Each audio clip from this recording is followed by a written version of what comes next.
Medico ప్రీతి మృతిపై రాష్ట్ర వ్యాప్తంగా నిరసన జ్వాలలు ఎగిసిపడుతున్నాయి. హైదరాబాద్ బోడుప్పల్ పరిధిలోని అంబేద్కర్ చౌరస్తా వద్ద బీఎస్పీ నాయకులు క్యాండిల్ ర్యాలీ నిర్వహించారు. ఈ సందర్భంగా బీఎస్పీ నేత ప్రశాంత్ ప్రీతి చిత్రపటానికి నివాళులర్పించారు. ప్రభుత్వం వైఫల్యం కారణంగానే ప్రీతి మృతి చెందిందని అన్నారు. మెడికల్ కాలేజీల్లో ర్యాగింగ్ భూతాన్ని తరిమికొట్టేందుకు ప్రభుత్వం శాఖాపరమైన చర్యలు తీసుకోవాలని ప్రశాంత్ డిమాండ్ చేశారు. ఈ కార్యక్రమంలో బానోత్ రవీంద్ర నాయక్, ఇటుకాల అంబేద్కర్, గౌడ సుదర్శన్, వేముల బాలస్వామి తదితరులు పాల్గొన్నారు. అందరికీ జై భీమ్. ఈరోజు మన డాక్టర్ ప్రీతి నాయక్ మన కళ్ళ ముందల్నే మరో దారుణానికి, మరో ర్యాగింగ్ భూతానికి బలైనట్టు మనకి తెలుస్తుంది.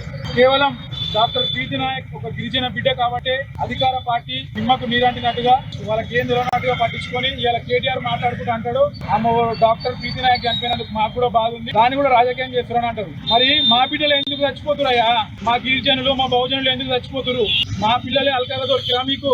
నేను ఈ సందర్భంగా కేటీఆర్ ని హెచ్చరిస్తున్నా, బిడ్డ ముందల మా బహుజనుల పైన ఏ మాత్రం దాడులు జరిగిన పైన ఖండించేది లేదు, దాడికి ప్రతి దాడి చేస్తామని చెప్తున్నా బిడ్డ, ఖబర్దార్. జై భీమ్. అందరికీ జై భీమ్. ఈరోజు మన డాక్టర్ ప్రీతి నాయక్ మన కళ్ళ ముందల్నే మరో దారుణానికి, మరో ర్యాగింగ్ భూతానికి